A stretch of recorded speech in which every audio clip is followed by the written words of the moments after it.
ખરીદી કરવા લઈ જવાનું બોડી ચેકઅપ જેવું કરવાનું, બોડી ચેકઅપ કરાવી જે દવાઓ લઈ જઈએ.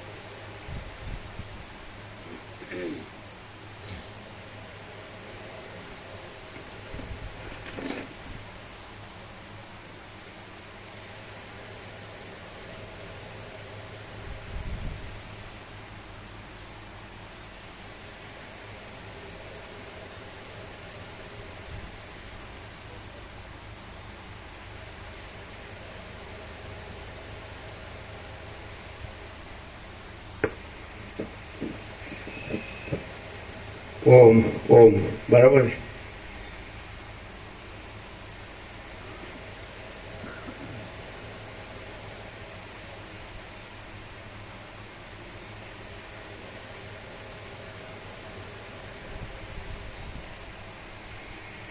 પરમ ચિદાકાશ,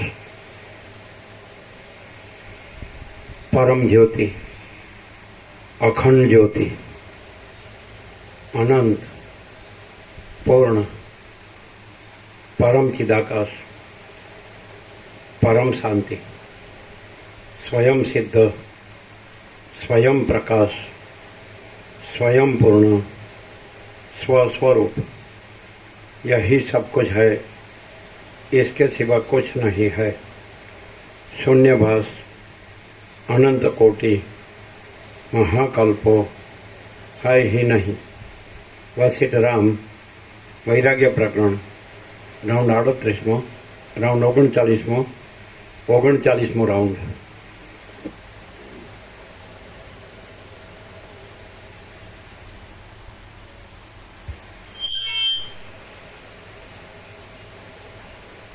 आद्य परब्रह्म सद्गुरुदेव की जय.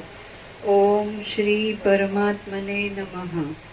સદગ્રંથોમાં શિરોમણી શ્રી યોગ વાસિષ્ઠ મહારામાયણ વૈરાગ્ય પ્રકરણ પાન નંબર 26 સર્ગ 13મો લક્ષ્મીના દોષોનું વર્ણન. આ 13મા સર્ગની અંદર સઘળાઓને અત્યંત પ્યારી લાગનારી એવી લક્ષ્મીના દોષનું વર્ણન કરવામાં આવશે. રામ બોલ્યા, હે મુનિ, આ સંસારમાં જેની સ્થિતિને સર્વોત્કૃષ્ટ કલ્પવામાં આવી છે તે લક્ષ્મી પણ વાસ્તવિક રીતે મોહ ઉત્પન્ન કરનારી છે, કારણ કે તેમાંથી અનેક અનર્થો ઉત્પન્ન થાય છે. જેમ વર્ષા ઋતુમાં નદી બહુ જ ઉછળતા, મલિન અને જડ કરી નાખે એવા અનેકાનેક મોટા તરંગોને ધારણ કરે છે, તેમ લક્ષ્મી પણ બહુ જ ઉછળતા, મલિન અને જડ કરી નાખે એવા રાગ દ્વેષાદિક અનેકાનેક મોટા તરંગો ધારણ કરે છે. લક્ષ્મીને ચિંતાઓ રૂપી ઘણી દીકરીઓ ઉત્પન્ન થાય છે અને તે નદીઓની લહેરોની પેઠે બહુ જ આડા વલણોવાળી અને ચંચળ હોય છે. પગમાં અગ્નિના તણખાથી દાઝી ગયેલી કોઈ અભાગણી સ્ત્રી જેમ એક ઠેકાણે પગલું નહીં રાખતા કઢંગી રીતે આમ તેમ દોડ્યા કરે છે, તેમ અભાગણી લક્ષ્મી પણ એક ઠેકાણે પગ માંડ્યા વિના કઢંગી રીતે ચારે બાજુ દોડ્યા કરે છે. દીવાની શિખાની પેઠે લક્ષ્મી પોતાના એક ભાગને સ્પર્શ થવાથી પણ ભારે બળતરા ઉત્પન્ન કરે છે અને પોતાની અંદર વિનાશરૂપ કાજળને જ ધરી રહે છે.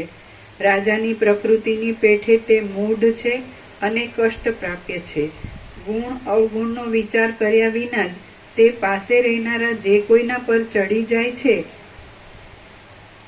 ગુણ અવગુણનો વિચાર કર્યા વિના જ તે પાસે રહેનારા જે કોઈના પર ચડી જાય છે.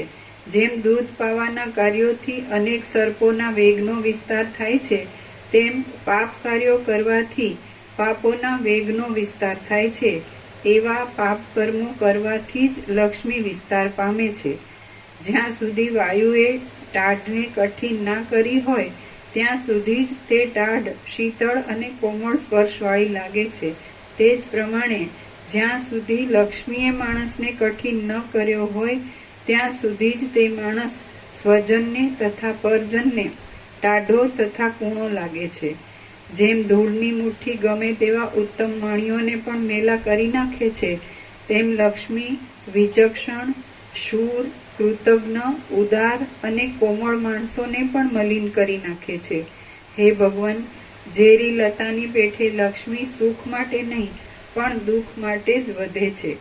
રક્ષણ કરવાથી તે અંતે વિનાશ જ લાવે છે. ધનવાન છતાં લોકોની નિંદાને પાત્ર ન થયેલો, શૂરવીર છતાં બકવાદ નહીં કરનારો અને સમર્થ છતાં સમદ્રષ્ટિ રાખનારો એ 3 પુરુષો અતિ દુર્લભ છે. ધનવાન છતાં લોકોની નિંદાને પાત્ર ન થયેલો, શૂરવીર છતાં બકવાદ નહીં કરનારો અને સમર્થ છતાં સમદ્રષ્ટિ રાખનારો એ 3 પુરુષો અતિ દુર્લભ છે.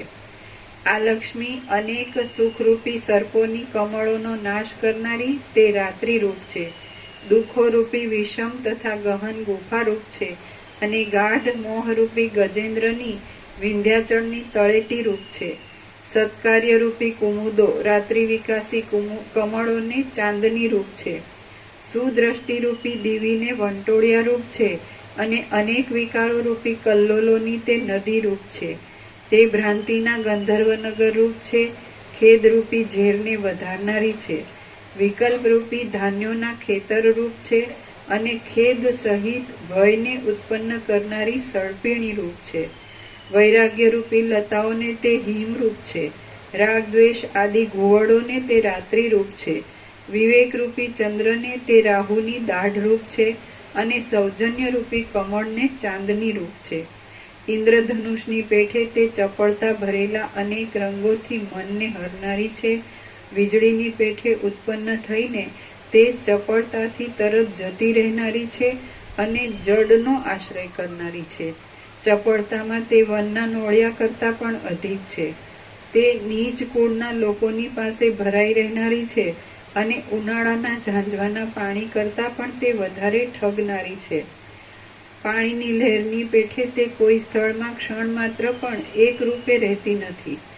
દીવાની જ્યોતની પેઠે તે ચંચળ છે અને અચાનક દુર્દશામાં નાખનારી છે.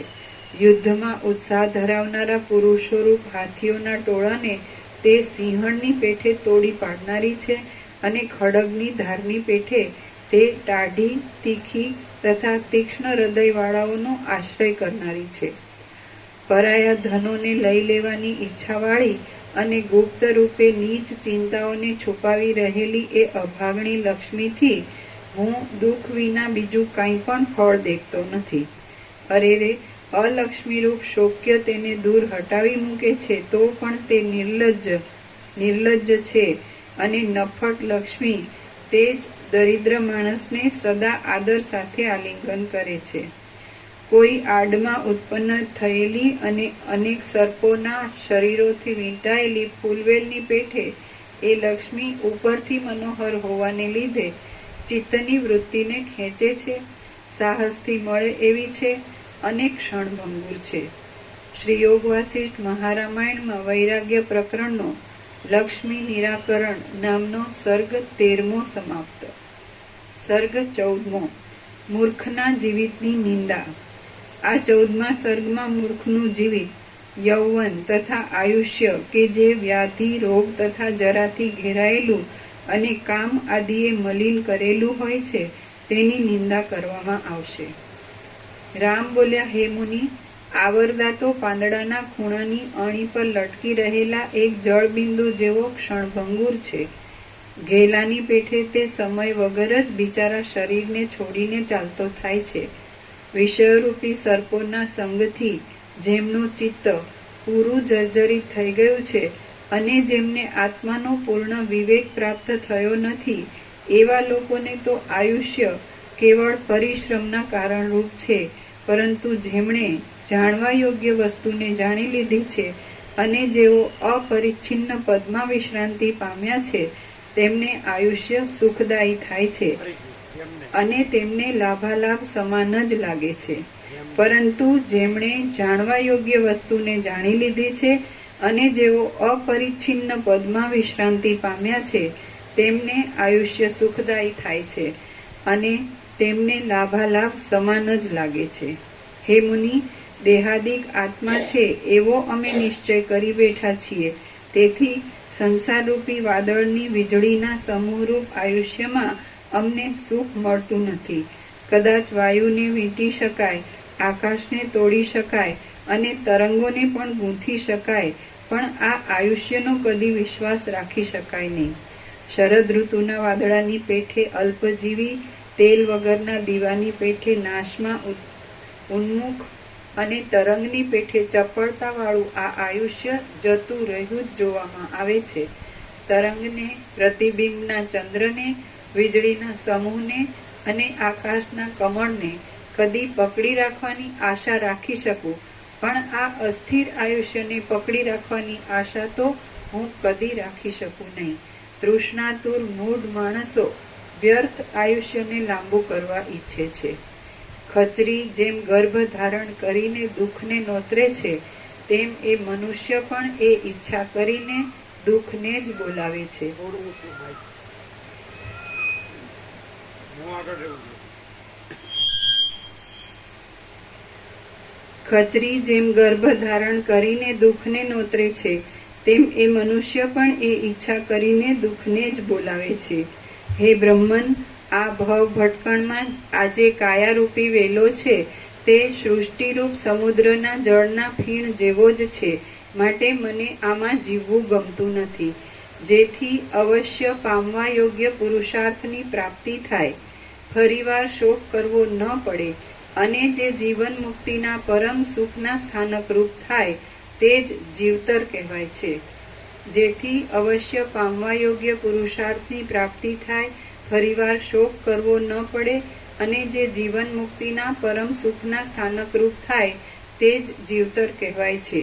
ઝાડ પણ જીવે છે અને મૃગો તથા પક્ષીઓ પણ જીવે છે, પરંતુ જેનું મન તત્વજ્ઞાનને લીધે તુચ્છરૂપ થઈ ગયું છે તે જ સાચો જીવે છે. ઝાડ પણ જીવે છે અને મૃગો તથા પક્ષીઓ પણ જીવે છે, પરંતુ જેનું મન તત્વજ્ઞાનને લીધે તુચ્છરૂપ થઈ ગયું છે તે જ સાચો જીવે છે. જગતમાં જન્મેલા જે પુરુષોને ફરીવાર જન્મનો ભય મટી જાય છે તેમનું જીવવું જ સફળ છે. બીજા પુરુષોનું જીવવું તો ઘરડા ગધેડાના જેવું છે. જગતમાં જન્મેલા જે પુરુષોને ફરીવાર જન્મનો ભય મટી જાય છે તેમનું જીવવું જ સફળ છે. બીજા પુરુષોનું જીવવું તો ઘરડા ગધેડાના જેવું છે. અવિવેકીને શાસ્ત્ર પણ ભારરૂપ છે, વિષયોમાં રાગવાળાને જ્ઞાન પણ ભારરૂપ છે, અશાંતને મન પણ ભારરૂપ છે અને આત્માને નહીં જાણનારને શરીર પણ ભારરૂપ છે.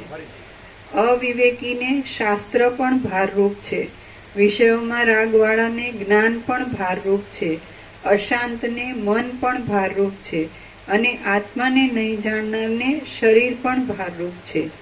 વૈતરાને જેમ ભાર દુઃખદાયી છે, તેમ દુર્બુદ્ધિ પુરુષને રૂપ, આયુષ્ય, મન, બુદ્ધિ તથા અહંકાર એ સઘળું દુઃખદાયક જ છે. વૈતરાને જેમ ભાર દુઃખદાયી છે, તેમ દુર્બુદ્ધિ પુરુષને રૂપ, આયુષ્ય, મન, બુદ્ધિ તથા અહંકાર એ સઘળું દુઃખદાયક જ છે. વિશ્રાંતિ વગરનું, પૂર્ણકામપણાથી રહિત, આપદાઓના મોટા સ્થાનરૂપ અને રોગરૂપી પક્ષીઓના નિવાસરૂપ આ આયુષ્ય અત્યંત પરિશ્રમના સાધનરૂપ જ છે. વિશ્રાંતિ વગરનું, પૂર્ણકામપણાથી રહિત, આપદાઓના મોટા સ્થાનરૂપ અને રોગરૂપી પક્ષીઓના નિવાસરૂપ આ આયુષ્ય અત્યંત પરિશ્રમના સાધનરૂપ જ છે.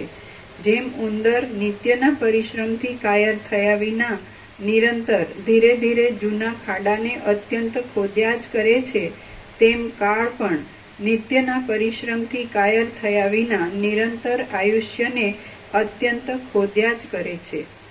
દરમાં રહેનારા અને ઝેરથી બાળી નાખનારા ભયંકર સર્પો જેમ વનના વાયરાને પીધા કરે છે, તેમ શરીરરૂપી દરમાં રહેનારા અને ઝેરના જેવી બળતરા દેનારા ભયંકર રોગો પણ આયુષ્યને પીધા કરે છે. તુચ્છ, નિરંતર રજને ઝરતા અને અંદર રહેનારા ગુણ નામના ક્રૂર કીડાઓ જેમ જૂના ઝાડને કાપ્યા કરે છે, તેમ નિરંતર તુચ્છ, લોહી પરુ આદિને ઝરતા અને અંદર રહેનારા રોગ આદિ ક્રૂર દુઃખો શરીરને કાપ્યા કરે છે. બિલાડો જેમ ઉંદરને તરત ગળી જવા સારું તેના ઉપર ઉત્કંઠાભેર નિરંતર ટાંપ્યા કરે છે, તેમ મૃત્યુ પણ આયુષ્યને તરત ગળી જવા સારું તેના ઉપર ઉત્કંઠાભેર નિરંતર ટાંપ્યા કરે છે. જેમ બહુ ખાનારો માણસ અન્નને જીર્ણ કરી નાખે છે, તેમ ગંધ આદિ ગુણોવાળી અને સાર વગરની વૃદ્ધાવસ્થારૂપ વેશ્યા શરીરને અશક્ત કરી જીર્ણ કરી નાખે છે.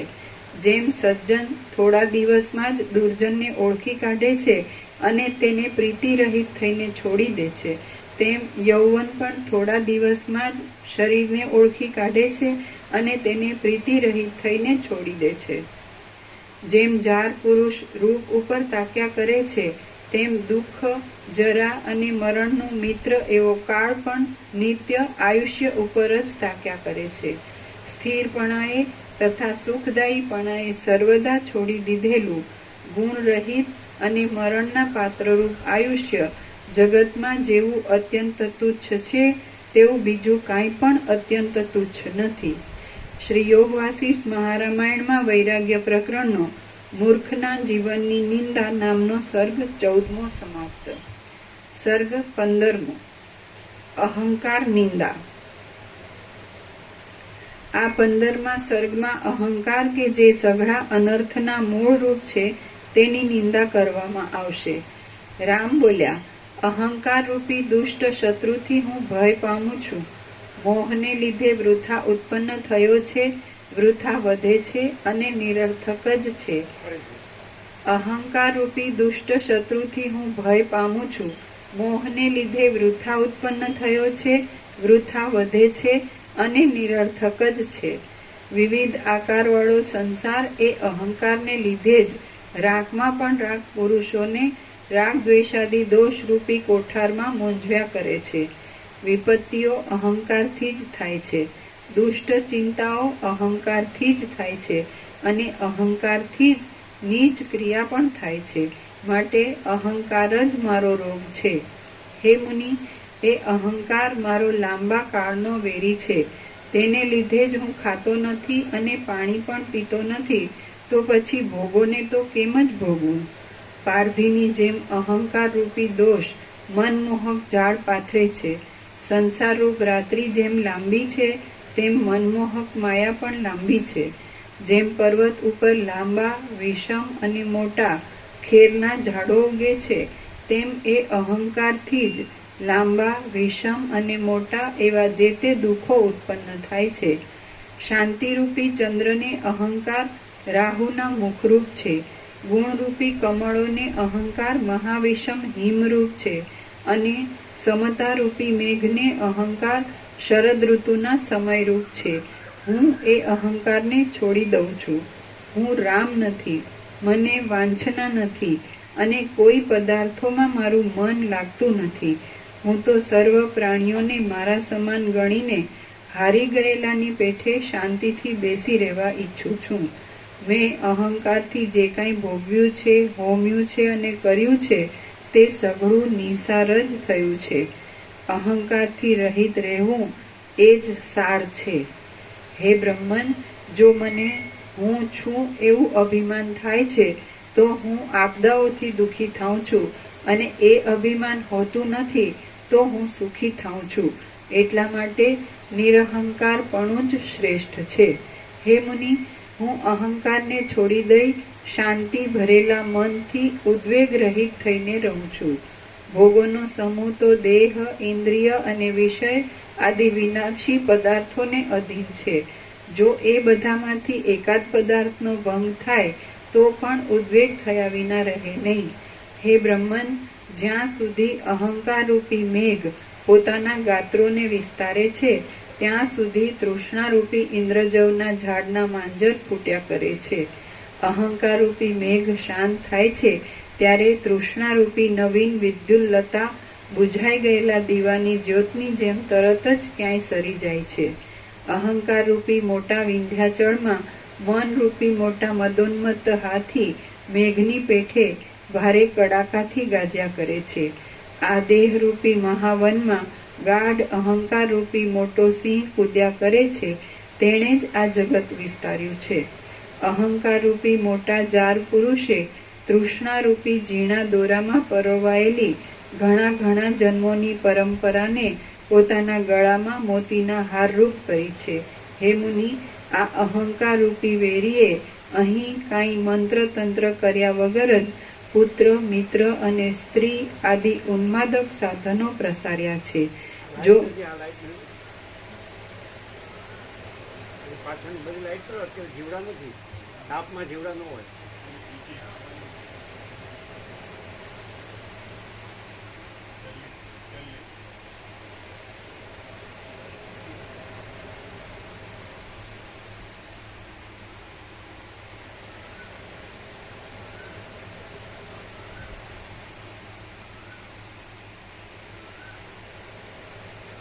જો અહંકાર ટળી જાય છે તો ઉપર કહેલી સઘળી દુષ્ટ પીડાઓ પણ તરત આપોઆપ જ ટળી જાય છે.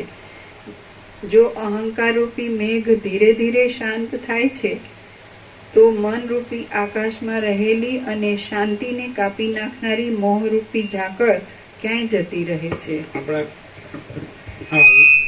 મિથ્યા જ્ઞાનનો ભ્રમ થયો છે કે હું જન્મ્યો છું અને આ જગત છે.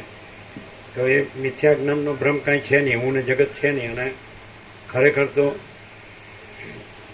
એ અનંતપૂર્ણ પરમ ચિદાકાશ, પરમ શાંતિ, મહાચિદાકાશ, પરમ કૈવલ્ય, પરમ શાંતિ, પરબ્રહ્મ, પરમ શાંતિ, તો બધામાં આમ તમે ગમે એટલું સાંભળ્યા કરો, વાંચ્યા કરો, જાણ્યા કરો, વિચાર્યા કરો, યાદ રાખ્યા કરો, બોલ્યા કરો, તો પણ તમને જો બરાબર પકડી શકો તો શાંતિ સિવાય બીજી વાત નહીં.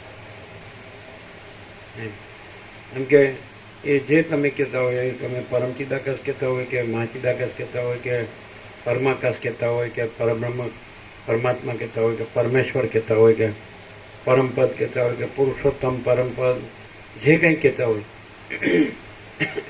કોઈ શબ્દ નથી પણ પરમ શાંતિ છે. એટલે ફેરવી ફેરીને તમે બધી રીતે આ પકડી ન શકે તો પછી શબ્દોમાં જ પછી એ ઘૂમ્યા કરે, શબ્દોમાં અને અર્થોમાં જ, વિચારમાં જ. એકચ્યુઅલી કાંઈ નથી એમ, અને પરમ શાંતિ જ છે. આવું સંપૂર્ણ અનુભવાય છે. અને અંદર શબ્દ આવતા છે, પણ આમાં થાય બીજા ઘણા શબ્દો હોય ને, ઘણા વિચારો હોય, ઘણા દ્રષ્ટાંતો હોય, ઘણી યુક્તિ હોય, ઘણા અર્થો હોય, એટલે એ શું તારવી નથી શકતો એનું તારણ કે બધું કાંઈ જાણવાની જરૂર નથી, કાંઈ છે જ નહીં, અને પરમ શાંતિ જ છે. પણ એ કોણ હોય જેનામાં કોઈ ચંચળતા ભ્રાંતિ ન હોય. આ બધું રાજ્ય ભોગોલક્ષ્મીને, અહમન વાસનાને, રાગ દ્વેષને, કામ ક્રોધ લોભ મોહમ્મદ માત્સર્યને, આસક્તિને, આશા તૃષ્ણાને, એષણાને, કામનાને, તો આ કચરો કોઈ ન હોય ને તો એને આ કશાની જરૂર નથી. અને છે જ, સહજ છે પરમ શાંતિ. આ બધું છે ને જે એકચ્યુઅલી સંપૂર્ણ ભ્રાંતિ રહિત પરમ શાંતિ છે. અને એનું દ્રષ્ટાંત સાઉન્ડ સ્લીપ છે, ગાઢ નિદ્રા. એટલે જ્યારે અંદર કોઈ કચરો ન હોય, એમ કોઈ ચિંતા ન હોય, કલેશ ઉદ્વેગ ન હોય, કોઈ રાગદ્વેષ ન હોય, કોઈ ભેદાભેદ ન હોય, કોઈ વિચાર ન હોય, તર્કનો કાંઈ ન હોય, સંકલ્પ વિકલ્પ ન હોય, ઈચ્છા આશા તૃષ્ણા ન હોય, આમ અંદર વિવેક, સંતોષ, શાંતિ, સંતોષ ને શાંતિ હોય. અને એવી ગાઢ નિદ્રા હોય કે જેમાં કાંઈ ન હોય, હું ન હોય, જગત ન હોય. ત્યાં એ દ્રષ્ટાંતથી ખબર પડે છે કે ખરેખર કાંઈ નથી હોતું, અને પરમ શાંતિ તો છે જ. અને પરમ શાંતિ જ છે, અને બીજું પરમ શાંતિ છે એટલે જ બીજું કાંઈ નથી, અને બીજું કાંઈ નથી એટલે જ પરમ શાંતિ છે, વાઇસ વર્સા, જેમ લેવલ. એટલે આ જે ભ્રાંતિ થઈ છે એ થઈ જ નથી. એમ કે અનંત મહાસાગરનું જળ હાલે દુલે છે, એ ભ્રાંતિ થઈ જ નથી. હાલે દુલીને પછી ચક્રી તરંગ ફીણ પરપોટાની ભ્રાંતિ થાય છે, મહાસાગર જ છે. અને એ પરમ શાંતિ, સહજ નિર્વિકલ્પ, સ્વસંવેદ્ય, મહાચિદાકાશ, સ્વસંવેદ્ય, સહજ નિર્વિકલ્પ. તો એ પરમ શાંતિ, અનુભૂતિ પરમ શાંતિ. પછી અનુભૂતિ એ પણ ના લેવાય. બીજી વૃત્તિ, અનુભૂતિ, જ્ઞાન, એ પણ ના લેવાય. બોધ, એ પણ પરમ શાંતિ એટલે કેવળ પરમ શાંતિ. એવી એટલે એવું એટલે અનંત પ્રકાશ, અનંત આનંદ અને અનંત શાંતિ. પરમ પ્રકાશ પરમ આનંદ અને પરમ શાંતિ. આ પરમાત્મા બોલે જ બધા, પણ આ પરમાત્માનું સ્વરૂપ આ છે, મૂળ તત્વ, ખરું તત્વ, સત્ય. એટલે પરમાત્મા શું છે તો બધા કે બોલે બધું પરમાત્મા છે, પણ ભ્રાંતિમાં રહીને બોલે. એને પરમાત્મા ખરેખર દેખાતા નથી હોતા, જણાતા કે અનુભવાતા નથી હોતા. બધું પરમાત્મા જેવું નથી હોતું, ભ્રાંતિ જેવું હોય અને પરમાત્મા બોલતે. એણે સાંભળ્યું હોય, વાંચ્યું હોય, જાણ્યું હોય, વિચાર્યું હોય અને સમજ્યું હોય ને માન્યું હોય કે સર્વ પરમાત્મા છે, પણ એ ભ્રાંતિ રહીને સર્વ પરમાત્મા બોલતો હોય. અને જો એ પરમાત્મા પરમ શાંતિ છે તો પછી એના વિચારવાની શબ્દ જ નથી, પરપશ્ચનથી મધ્યમાં વિખરી નથી. એટલે બધામાં તમે જુઓ ને, આખું જો તમે સરળ શ્રવણ કરો ને તો બધું છે ને એ નથી ને શાંતિ જ છે, નથી ને શાંતિ જ છે, બીજું નથી ને શાંતિ જ છે, આવો અનુભવાય છે. 39મો રાઉન્ડ છે ને અખંડ યાદ છે. એટલે બીજું બધું છે તો એમાં કાંઈ જાણવા જેવું, સાંભળવા જેવું, યાદ રાખવા જેવું, બોલવા જેવું, સમજવા જેવું કાંઈ છે નહીં. એ બધી મગજમારી જ છે. અને જેને કોઈ મગજમારી ન હોય ને, કોઈ લફરું ન હોય, સમજે, કોઈ ગફરત ગરબડ ન હોય, જેનામાં કોઈ ભૂલ ભ્રમ ન હોય, કોઈ ભેદાભેદ ન હોય, કોઈ ચંચળતા ભ્રાંતિ ન હોય, તો એ જે હોય ને ત્યાં એ વસ્તુ રહેલી છે. એ નિરાવરણ, નિર્વિક્ષેપ ને નિર્મળ. ત્યાં આવરણ વિક્ષેપ મળની ભ્રાંતિ નથી. એટલે કૈવલ્ય પરમ નિર્મળતા, પરમ શીતળતા. તો ત્યાં કૈવલ્ય પરમ નિર્મળતા, પરમ શીતળતા. અને ખાસ કરીને તત્વવેતા જીવન મુક્તના લક્ષણમાં એ મુખ્ય ગણાય છે. આગળ શરૂઆતમાં જે બધું આવી ગયું કે વ્યાસને અને સુખદેવને બધાને શું હોય તો એ પરમ નિર્મળતા, પરમ શીતળતા એવું અંદર આવે. એ પરમ શાંતિ બધા પર્યાયો જ છે. એટલે એ વ્યક્તિનું નથી. એ વ્યક્તિ જે હું આ છું એ ભ્રાંતિ એમાં નથી. એ તો અહંકાર છે. મેં જ્ઞાનીમય યોગી એસા અહંકાર છે હોતા હે. એટલે એ પણ અહંકાર છે. હું જ્ઞાની છું, હું યોગી છું, એ પણ અહંકાર છે. એ પણ નથી, એ ભ્રાંતિ. અને કાંઈ ન હોય ને એટલે જે આ દેખાય છે ખરેખર કાંઈ નથી, પણ ચંચળતા ભ્રાંતિથી આ બધી ભ્રાંતિ દેખાય છે કે હું છું, જગત છે, ના બધું થાય છે ને બદલાય છે ને જાય છે ને આમ બધું અંદર. એ ભ્રાંતિને લીધે ભ્રાંતિ દેખાય છે. અને જ્યાં ભ્રાંતિ ન હોય તો માન લો કે અહીંયા ભ્રાંતિ ન હોય તો આ નથી અને એની શાંતિ નથી. એ મૂળ જે પરમ તત્વ છે, પરમ સત્ય છે, પરબ્રહ્મ છે, એ પરમ શાંતિ છે. અનંત નિરાકાર પરબ્રહ્મ આકાશ એમ કે છે વસી. અનંત નિરાકાર પરબ્રહ્મ આકાશ, આપણે એને પ્રકાશ કહીએ. અનંત નિરાકાર પરબ્રહ્મ આકાશ પ્રકાશ. તો એ પરમ નિર્મળતા, પરમ શીતળતા, પરમ આનંદ, પરમ શાંતિ. એટલે આકાશ સૌથી મોટું દ્રષ્ટાંત છે. છેલ્લું સૂર્યપ્રકાશ અને મહાસાગર દ્રષ્ટાંત તો છે જ, પણ આકાશ સૌથી મોટું દ્રષ્ટાંત. તો તમે એમાં જોશો કે કેવું છે તો કે એ અનંત અખંડ અભેદ છે. અને એમાં બીજું કાંઈ નથી, બીજું કાંઈ થતું નથી. નિરંજન, નિરાકાર, નિર્વિકાર. એ પરમ નિર્મળ ને પરમ શીતળ, પરમ શાંત છે. એમાં બીજું કાંઈ નથી ને બીજું કાંઈ થતું નથી. તો પરમ ચિદાકાશ કે મહાચિદાકાશ કે પરમાકાશ શબ્દો છે કે પરબ્રહ્મ, પરમાત્મા કે પરમેશ્વર કે પુરુષોત્તમ કે પરમપદ કે એ શબ્દો છે એ આકાશથી જ એ જણાય છે કે કેવું છે તો કે આકાશ જેવું. કારણ કે સૌથી મોટું તત્વ છે એના શબ્દો છે. તો સૌથી મોટું તત્વ આકાશ છે, પ્રત્યક્ષ છે બધાને.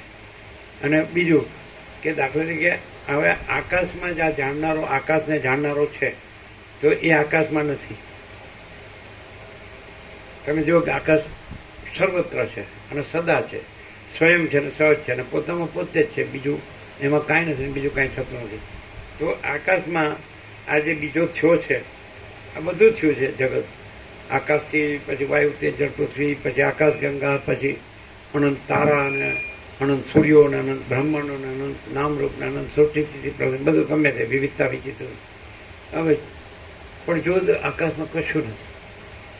એટલે આપણે અહીંયા હું થયું છે એટલે ત્યાંથી જ લઈએ આપણે. બધું થયું છે એ ભ્રમ જ છે. અને આકાશ છે નિર્ભ્રાંત સત છે. નિર્ભ્રાંત એટલે ભ્રમ રહિત સત છે. અને એ અખંડ છે, અનંત, અખંડ ને અભેદ. એટલે કોઈ જગ્યા નથી જ્યાં આકાશ નથી, બધે ભરપૂર છે. અને કોઈ જગ્યા નથી જ્યાં બીજી વસ્તુ હોય ને બીજી જગ્યા હોય કે બીજી વસ્તુ. આકાશ જ છે આખું ભરપૂર ઘન પૂર્ણ અખંડ એકરસ. તો હવે આ હું થયું અને હું જાણે છે કે આ આકાશ છે, પણ આકાશમાં તો હું નથી અને આકાશ તો છે જ. આ જ્યાં હું છે તો બધું આકાશ છે ને બધે આકાશ છે. આકાશ જ છે, બીજું કાંઈ નથી અને બીજું કાંઈ થતું નથી. સમજાય? તો જ્યાં હું છે એ આકાશને જાણનારું, તો એ હું ને એનું આકાશનું જાણપણું એ પણ નથી ને આકાશ છે. કારણ કે હું એમાં નહોતું થયું ત્યારે, તો પણ આકાશ તો હતું જ અને એનું જાણપણું નહોતું. હુંથી જાણપણું કીધું, હુંથી અનુભવપણું કીધું. એટલે ઊંનો ભ્રમ છે તો એનું જાણપણું, આકાશનું જાણપણું એ પણ ભ્રમ છે, આકાશનું અનુભવપણું એ પણ ભ્રમ છે અને કેવળ આકાશ છે. એમ સમજાય? એવું. તો એ જે છે તો એ કેવળ પ્રકાશ, કેવળ આનંદ, કેવળ શાંતિ છે. જે કેવળ આકાશ છે એ કેવળ પ્રકાશ, કેવળ આનંદ, કેવળ શાંતિ છે. આ વસ્તુ શું છે કે જ્યાં આકાશ એમાં ચિદાકાશ એ સ્વસમિત જે છે ને સહજ નિર્વિકલ્પ છે. એટલે પોતાથી અનુભવ એવું છે ને પોતામાં પોતાનો કોઈ વિકલ્પ નથી, પોતા વિના બીજું કાંઈ નથી, બીજું કાંઈ થતું નથી. તો એવું રહ્યું હોય ને એટલે એ જ રહ્યું હોય ને અને બીજું કાંઈ ન રહ્યું હોય ને તો એવો માણસ છે ને એનું દ્રષ્ટાંત વસ્તિત છે. એકદમ એક્સેપ્શન એટલે અપવાદ છે, બીજું કોઈ આવું ન હોય. એટલે વસ્તિત નથી બિલકુલ અને જગત નથી બિલકુલ, આમ બીજું કોઈ નથી, કાંઈ નથી, કાંઈ થતું નથી બિલકુલ. તો એ આકાશ પોતે જ છે. એટલે એ ચિદાકાશ, એ ચૈતન્ય પ્રકાશ રૂપી આકાશ. પણ એને સત ચૈતન્ય આનંદ ને બધા શબ્દો, પણ અમે જે નથી ત્યાં એને પરમ શાંતિ રૂપે અનુભવીએ છીએ. એટલે પરમ પ્રકાશ ને પરમ આનંદ ને પરમ શાંતિ એ ત્રણે સમાન વાચિક છે, પર્યાય સમાન વાચી. એટલે તમે પછી આ પરમ શાંતિ ઓલ ઇન્ક્લુઝિવ છે. એટલે પરમ શાંતિ કહીએ તો પરમ પ્રકાશ જુદો કેવો ન પડે, પરમ આનંદ જુદો કેવો ન પડે. એ પરમ શાંતિ છે એ જ પરમ પ્રકાશ છે અને એ જ પરમ આનંદ છે. આવો સંપૂર્ણ સ્વાનુભવ. આજે 39મો રાઉન્ડ છે, અખંડ છીએ. એટલે તો એ પ્રકાશ એવો પ્રકાશ છે, એ આકાશ એવું પ્રકાશ આકાશ છે. એના માટેનો વસીલમાં શબ્દ અને શાસ્ત્રોમાં ચિદાકાશ શબ્દ છે, એપ્રોપ્રિએટ જ છે. ચિદાકાશ ચૈતન્ય પ્રકાશ રૂપી આકાશ. પણ એ ચિદાકાશ શું છે અહીંયા આ કાંઈ નથી બીજું, તો એ પરમ શાંતિ છે. અમે જે માટે નીકળ્યા હતા કે આત્મા की सच्ची शांति के लिए क्या करना चाहिए, तो ये છે જ. ये आत्मा क्यों અને सच्ची शांति क्यों करना बना नहीं है, एम भ्रांति कुछ नहीं है અને परम शांति ही है. અથવા તો વાઇસ વર્સા, પરમ શાંતિ ही है અને ભ્રાંતિ है ही નહીં. આ ભ્રાંતિ કહેવાય, હું છું, જગત છે. હવે કોઈ પણ માણસ છે તો એને કાંઈ કરવાનું નથી, તો એને એટલી ખબર પડી જાય કે આકાશ તો હતું જ અને હુંની ભ્રાંતિ, હું એવી ભ્રાંતિ તો થઈ જ નહોતી અને પછી હું એવી ભ્રાંતિ પછી રહેતી નથી. આ તો અનંત છે, અનંત અખંડ અભેદ, અનંત હી અનંત હે, અનંત મેં અનંત હી હે. તો પછી એમાં બીજી ભ્રાંતિ છે જ નહીં. તો એવો માણસ ક્લિયર થઈ જાય. ક્લિયર થઈ જાય એટલે આ પોતાની ભ્રાંતિ નથી, કાંઈ નથી. હું છું, જગત છે, દ્રષ્ટા દ્રશ્ય છે, જીવ જગત છે, સાક્ષી સાક્ષ્ય છે, જન્મ મૃત્યુ છે, સુખ દુઃખ છે, કાંઈ પણ એક્સવાય છે, કશું જ નથી. તમે આકાશ જુઓ તેમાં કશું જ નથી. પણ એ આકાશ જોવું એ દ્રષ્ટા દર્શન દ્રશ્ય એ હુંનું છે અને એ હું નથી. એટલે એનું દ્રષ્ટા દર્શન દ્રશ્ય નથી. જ્ઞાતા જ્ઞાનને કરતા કર્મકરણ આ બધું નથી. એટલે આ ભૂત ભૌતિક સગડો આ બધું નથી. અને પરમાત્મા જ છે. એ આકાશને જ પરમાત્મા કીધા છે, એને જ પરબ્રહ્મ કીધા છે, એને જ પરમેશ્વર કીધા છે, પુરુષોત્તમ કીધા છે, પરમપદ કીધા છે, એને જ પૂર્ણ વિશ્રાંતિ કીધી. તો એ છે અને બીજું નથી. હવે આ નહીં દેખાય છે, નહીં હવે દેખાય છે એ તો પરિચ્છિન્ન છે અને એ તો અપરિચ્છિન્ન છે. હમણાં શબ્દ આવ્યો અપરિચ્છિન્ન પદ. તો એ જ આકાશ, પરમાકાશ, પરમ આકાશ, પરમાકાશ, આકાશથી પર પરમાકાશ. તો ત્યાં બીજું ન તદ્ભાસે તે સૂર્યો ન શશાંકો ન પાવક યદગત્વાન નિવર્તન તે તદ્ધામ પરમામાં મજા સૂર્યચંદ્ર અગ્નિ પ્રકાશના એ આભાસમાં આવે, અહીં આવે, અહીં હવે સ્વપ્નવત મૃતૃષ્ણાના જલવત મિથ્યા નાશવંત અને અસત અસાને દુઃખ આમ એટલું આને એટલું બધું એ જે છે અપરિચ્છિન્ન પરમ પદ નિરંજન નિરાકાર નિર્વિકાર અનંત સંપૂર્ણ અનંત સર્વત એક જ અદ્વિતીય અનાદિ અનંત અનંત અખંડ ભેદ મહાતત્વ મહાસામાન્ય તુર્યાતીત એમ કરીને અખંડ સચ્ચિદાનંદ એવી રીતે સમજાવવા કોશિશ કરી છે. પણ જો એમાં એ ઉગે ક્યારે ફળીભૂત ક્યારે થાય કે એ પરમ શાંતિ રહે અને કોઈ ભ્રાંતિ ન રહે તો એ બહુ ફળીભૂત થાય. અને જો ભ્રાંતિ રાખીને પછી સાંભળીએ તો એનો કોઈ મિનિંગ રહે. અમે કોઈ દિવસ કોઈ ભ્રાંતિ રાખી જ નથી. હું છું એવી ભ્રાંતિ રાખી નથી, આ જગત છે એવી ભ્રાંતિ રાખી કરી જ નથી ભ્રાંતિ. અને કોઈને પૂછ્યું નથી કે પરબ્રહ્મ એટલે પરમાત્મા શું છે કે ભ્રાંતિ શું છે કંઈ. પછી આપણે બધું આભાસ માત્ર તો બધું આવે ને કે બધા શાસ્ત્રોએ આવે ને બધા ગુરુએ આવે ને બધા ઉપદેશો આવે, પણ એ કાંઈ નથી. પરમ શાંતિ પોતે જ છે, પરમ શાંતિ પોતે જ છે. પછી તો શબ્દો એને વ્યક્ત કરે તો આભાસમાં વ્યક્ત કરે. ત્યાં પરમ શાંતિમાં તો એનું વ્યક્તવ્ય, એનું વ્યાખ્યાન કે પ્રવચન કે લેક્ચર કે જે કાંઈ કે એ અમે આવે જ નહીં. કોઈ ગાઢ નિદ્રામાં હોય તો પછી ગાઢ નિદ્રાનું લેક્ચર ન હોય એમાં, સમજે, પણ એ પરમ શાંતિ હોય. પણ ગાઢ નિદ્રા એ પરમ શાંતિમાં નથી. જે નિરંજન નિરાકાર નિર્વિકાર કીધું ગાઢ નિદ્રાથી પર છે સૂર્ય, એનાથી પર છે તુર્યાથી. જે જાગ્રત સ્વપ્ન સુસુપ્તિનું જે સાક્ષી છે, જાગ્રત સ્વપ્ન સુસુપ્તિ રહી એ તુર્ય, પણ જાગ્રત સ્વપ્ન સુસુપ્તિ ભ્રાંતિ નથી. એટલે પછી સાક્ષી પણ તુર્ય ભ્રાંતિ પણ નથી. તો તુર્યાથી તો ઓહો એ તો શું એટલે અનંત સ્વચ્છ મહાચિદાકાશ અનંત શાંતિ છે. અનંત સ્વચ્છ મહાચિદાકાશ અનંત સ્વચ્છ મહાચિદાકાશ અનંત શાંતિ છે. તો આ પછી આ ઉક્તિ નથી, આ વૃત્તિ નથી, આ શબ્દ નથી, વિચાર નથી. અને એ પોતામાં પોતે જ છે પોતામાં, એ બીજું નથી. સ્વસમિત એ સહજ નિર્વિકલ્પ તો એ અહીં છે. અનંત સ્વચ્છ મહાચિદાકાશ અનંત શાંતિ છે. આ નથી, કશું જ નથી. પછી આકાશ અહીંથી કહેવાય છે એને આકાશ, પણ આ નથી એટલે આકાશ નથી. આકાશ આરોપિત છે. આ જે હું છે એનું જે દ્રષ્ટા દર્શન દ્રશ્ય ત્રિપુટી આ તો જ્ઞાતા જ્ઞાન અનુભવી અનુભવ્ય જે કંઈ કરતા કર્મ, તો આની ત્રિપુટી નથી, આ નથી. એની ત્રિપુટીમાં એ જે પરમાકાશ છે એ આકાશ દેખાય છે. આ નથી, આ હું એની ત્રિપુટી નથી, સમજે, તો એ આકાશ નથી. અને અનંત એ પોતામાં શું છે તો કે આ વ્યક્તવ્ય નથી પણ છે. અનંત સ્વચ્છ મહાચિદાકાશ અનંત શાંતિ છે. એટલે એ ત્યાં રહેલું છે અને બીજું કાંઈ રહેલું નથી. અને પહેલેથી ઇન્નેટ છે. એટલે બીજું કાંઈ કરવા પણ કે જાણવા પણ કે અનુભવવા પણ કે મેળવવા પ્રાપ્ત કરવા પણ શું કરે મથામણ નથી. એટલે કહેવામાં આવે છે કે કાંઈ કરવા પણ નથી, કારણ કે છે જ. કરવા પણ આવે તો કરતા કર્મ કરો તો પછી આ ઊનો ભ્રમ આવે, પછી જગતનો ભ્રમ આવે, અને પછી કરવાનો ને કંઈક કરીએ ને કંઈ સિદ્ધ કરીએ, કંઈક મેળવીએ કે ભોગવીએ કંઈક, સમજાય કશું નહીં. આ કોઈ એમ કે આ સાંભળવામાં કેમ એમ કે રુચિ થાય છે કે ગમે છે, ભાવે છે કે ફાવે છે, આનંદ આનંદ. બીજું કેમ નથી ગમતું? કારણ કે આની અંદર એ પરમ શાંતિ છે અને બીજું નથી, ભ્રાંતિ નથી.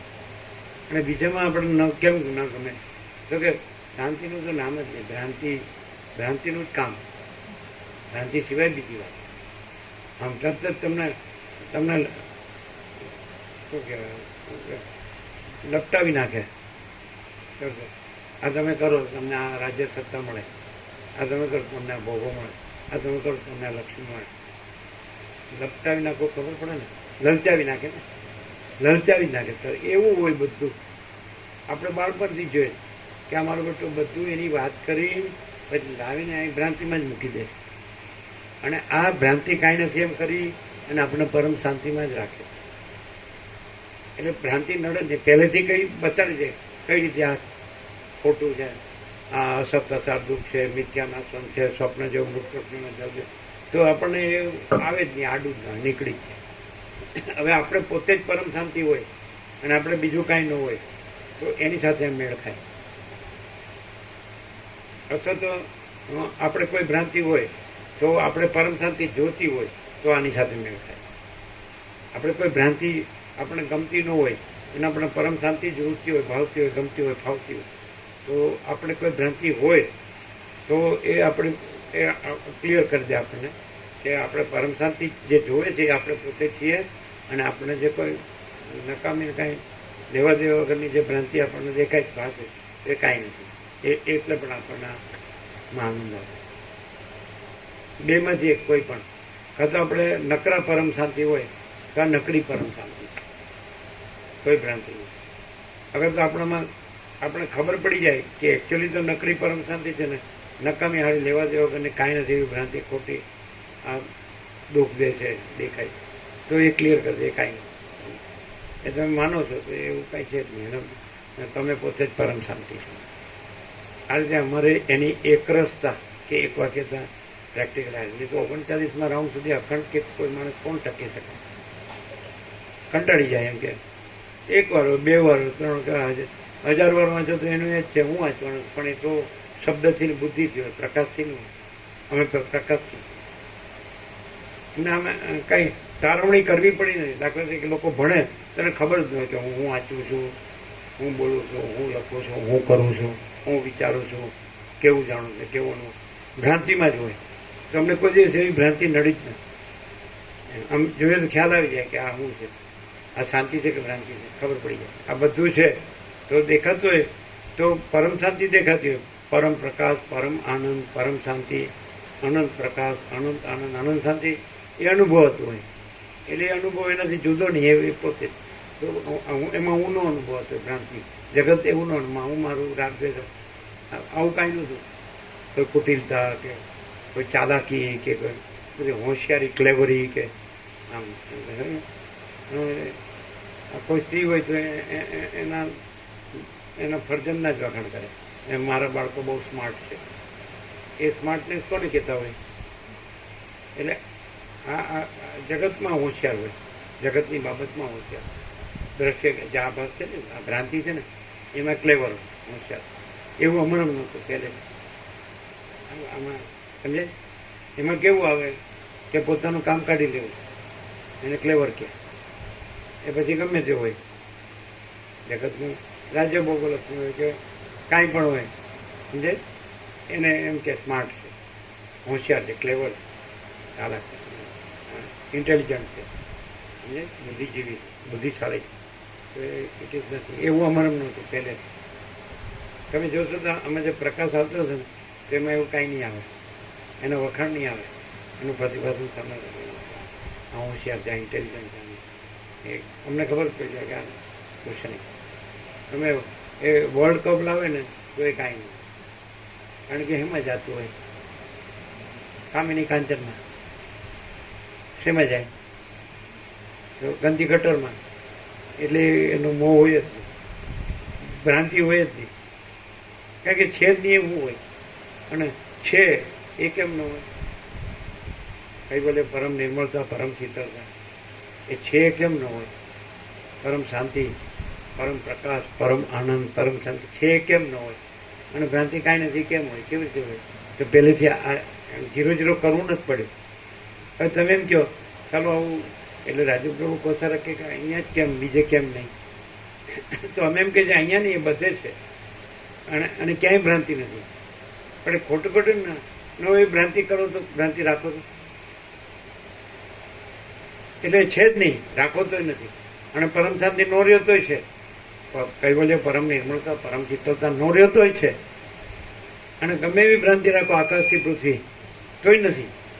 અને તો અમે એટલે પછી એનું જનરલાઇઝેશન કરું, ચાલો આ ભ્રાંતિ ક્યાં થાય, કોને દેખાય, કે કોને થાય? એટલે કે હું, અહમ, ઈગો.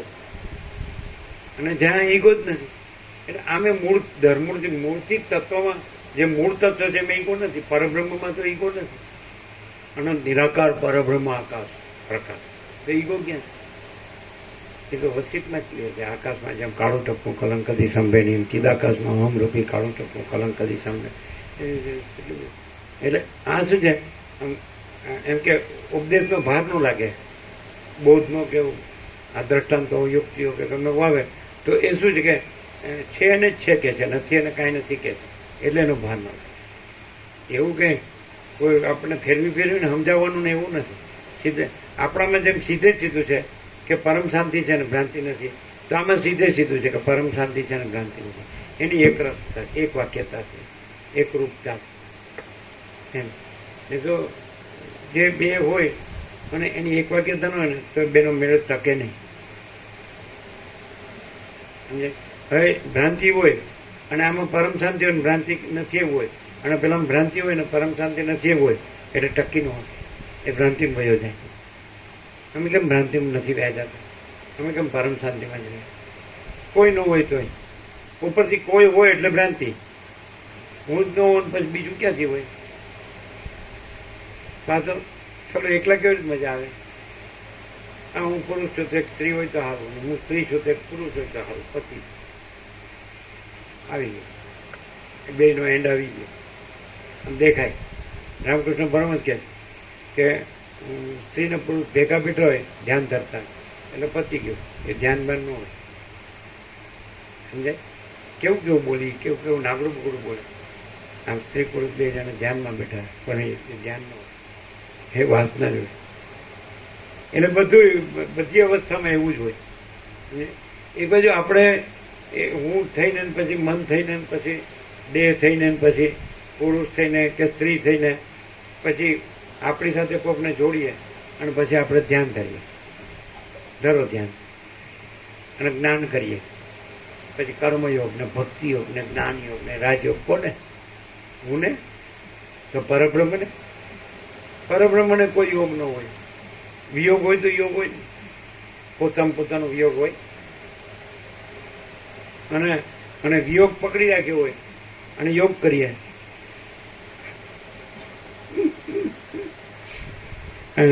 કદાચ અમને એવું થાય કે આ છે એકદમ સાચું અને અમે અનુભવીએ, તો કદાચ સામેના અમે એને નહીં અનુભવાતું હોય એવું અમને થાય, કારણ કે વિયોગ પકડી રાખ્યો હોય. વિયોગ એટલે સમજ્યા?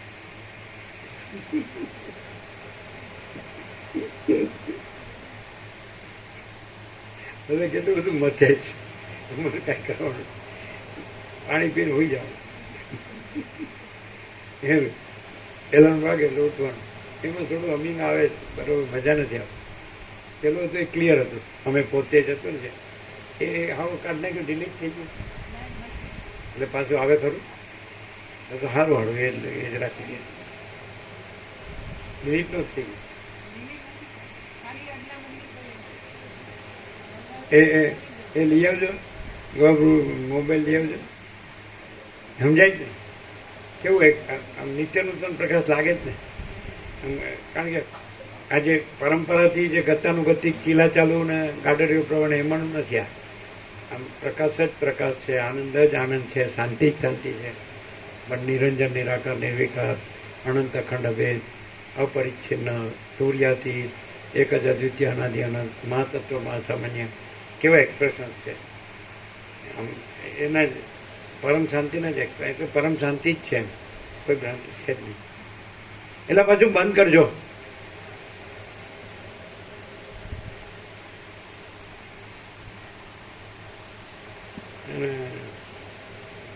આજે